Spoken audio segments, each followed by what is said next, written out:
welcome to On Sprue Review. My name's Violet Sun, and today I'm going to be taking a look at a Space Marine hero. This is a single blind boxed miniature from Games Workshop, I guess for Warhammer 40,000. The Space Marine Heroes series was originally something Games Workshop did for the Japanese market, where this kind of small kit in a blind box is a very, very common occurrence. You can find these in all kinds of different kind of themes and from different IPs. So it's not surprising that Games Workshop ended up doing something with that. Now, the original version of the Space Marine Heroes came out in 2017. And they've been kind of re-released a couple of times in different formats. These models were originally marketed as Ultramarines. The figures in these boxes are the sum of the Series 1 figures.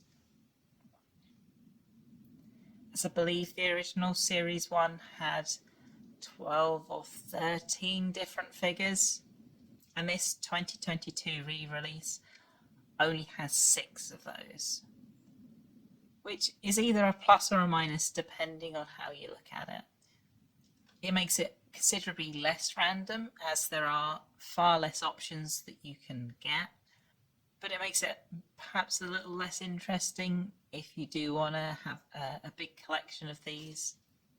So somewhat personal taste. I thought I'd give it a go and try my luck, see what miniature I get. But let's take a little look at the box art whilst we're here. On the front, we have this nice rendition of a Blood Angel, although strangely they've put a Primaris Blood Angel on the front, and these are all Firstborn Space Marines in Mark 7 and Mark 6 style armour. So it's a little bit of a disconnect between the image on the front and what you're getting in the box, but I guess it's random blind box miniatures anyway, so a bit of an odd choice in my opinion. Of course, we have the series title Space Marine Heroes. People have had a bit of an issue with the lack of satire in calling Space Marines heroes, but we'll gloss over that for this miniature review. And what I assume is Space Marine Heroes in Japanese. And the bottom, once in a general miniature, Warhammer logo, quite standard fare. And then on the back of the box, we have kind of a rough flow diagram just to kind of get you keyed in that this is a kit that you have to take apart off the sprues and build into a miniature, which I guess is a pretty universal bit of language. And then the variations you can get, the 6 different miniatures, displayed quite small and without any paint, so they are a little bit difficult to see, especially when the camera is out of focus. I would have liked this to be a little bigger, or I don't know, the variations be somewhere else on the box as well, around on the sides perhaps, but there's not anything there.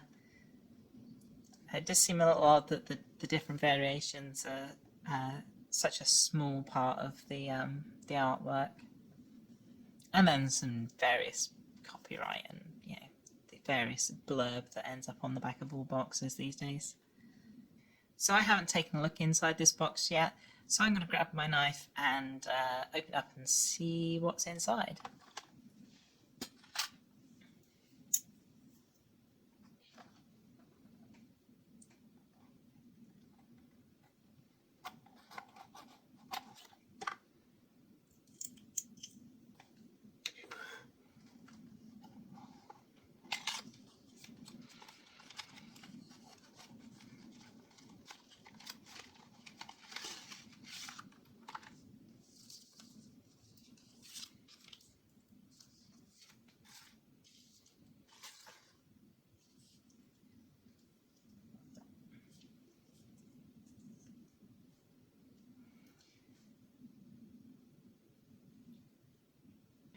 So it would seem we have the heavy bolter toting Brother Sevrail. Looks like quite a nice little kit.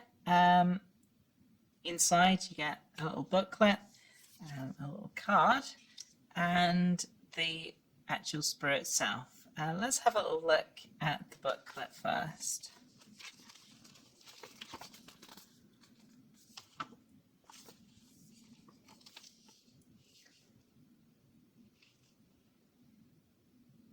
So the front of the booklet is a repeat of the front of the box art.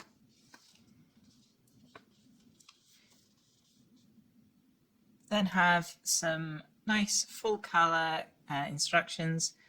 This is quite a simple model with only 8 pieces, so I think most people would manage to get it together without instructions, but it's nice to have some very, very clear instructions, because I can see this being something that perhaps people from outside the Games Workshop wargaming ecosystem ends up picking up. Or perhaps it'll be somebody's first kit, as these are priced at quite a low price point, so someone just wanting to try the hobby could pick one of these up. It does also suggest just pushing the parts off the sprue and doing a push fit assembly. I wouldn't completely disagree with this, but it's not going to be the best way to get your model together. I would definitely recommend some sort of cutting implement and some glue to put this model together to look its best and last the longest. That's another nice way of making this at least somewhat accessible to people who don't have those kind of tools and glue available to them. On the back side you have this miniature in particular, and then a little collect them all tick checklist for the other 5 models in the series. I can get a little collector's card. I know in this kind of thing it's kind of customary that you get a bunch of bits and pieces as well as the model. I can't see what this is for, but if there is some sort of use for this card that I've missed, I'd love to know what it is. And then we have the sprue with the mini on it itself. As you can see, this is exactly the same sprue as was in the 2017 release, just in red plastic rather than blue plastic. It's a really nice, high detailed model, as you'd expect from Games Workshop. Base is very nice, some really nice ground texture, skull, because it's 40k, some shell casing piles, and the Space Marine's feet built into the base. Does mean if you want to do a different base you've got to slice these off, but I think most people will be happy enough with the basing that's come with this model. Detailing on the kind of main torso piece is really nice, very crisp, a lot nicer than the tactical squad that's available at the moment, which is definitely showing its age. These miniatures are also a little bit taller. They're not quite as tall as the new Mark 6 kit that's been released for the Horus Heresy. They are noticeably taller than the classic Firstborn range.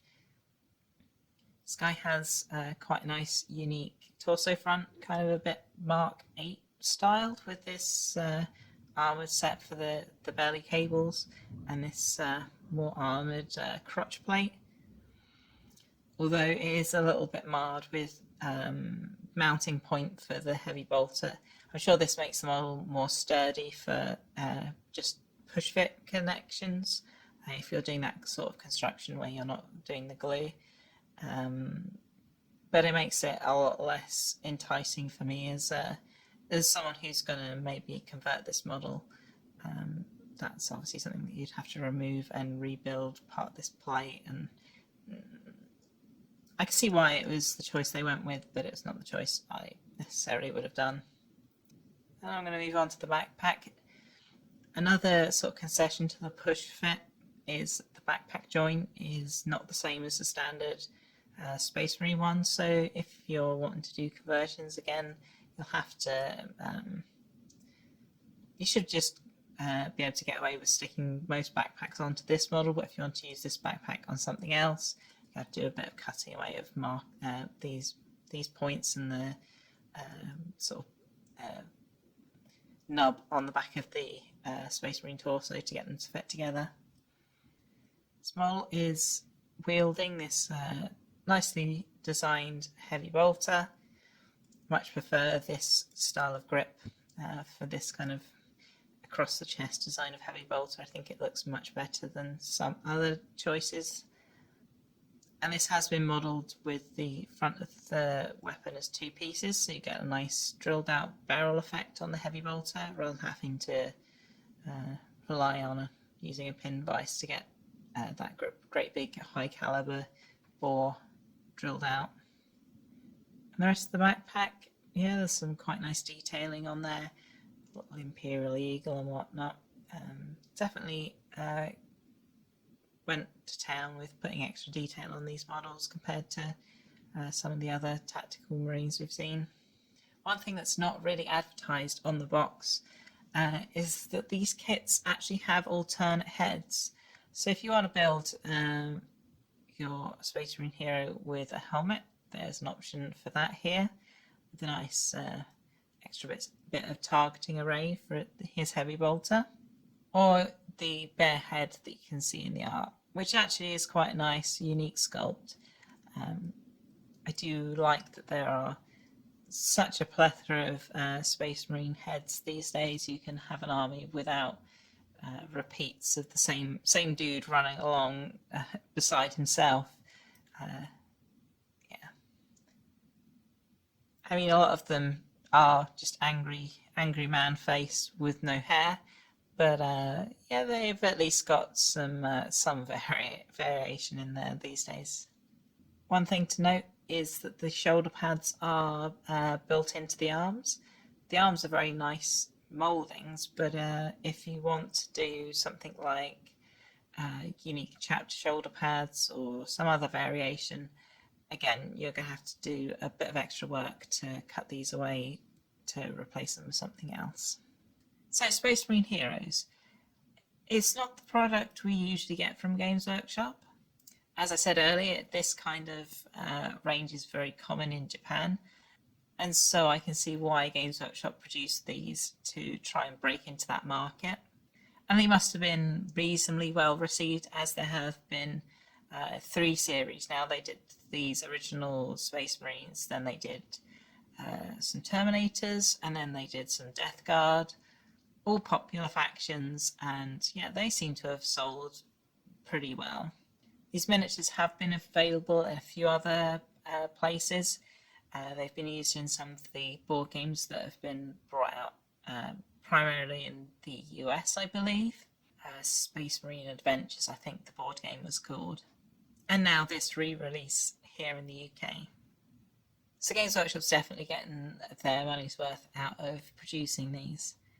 I don't usually speak about prices of models, as they can be a little bit variable depending on where you're buying your models from and if there's been a price increase since the video has come out. This one happened to be almost exactly the amount I needed to pay to bump an order up to get free shipping from where I usually buy my models from. So it was effectively free, as it was about the same price I was going to have to pay for shipping anyway. I don't think I would usually pay this much for a single Firstborn Space Marine, despite these being quite nice models. If you do just want to pick up one really nicely sculpted single Firstborn Space Marine, perhaps to do as a painting exercise or to enter into a painting competition, I can see these being very popular for that kind of thing. I'd imagine if you wanted to do something like that, you'd probably want to select which miniature you wanted rather than just getting a random one. All in all, I think it's quite a neat product. It's another option, and as I say, I think it's an interesting way to kind of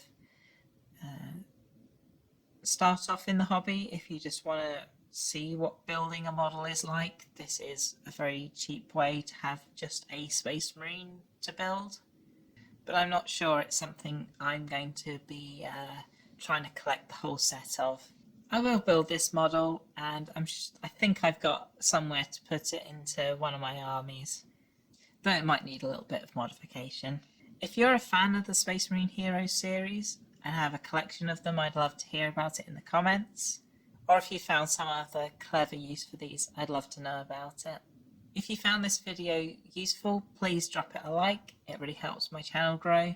If you want to see more reviews of Games Workshop kits, I have quite a few on my channel now for a variety of the different game systems. And of course, subscribing to the channel is the best way to find out about new videos as they come out.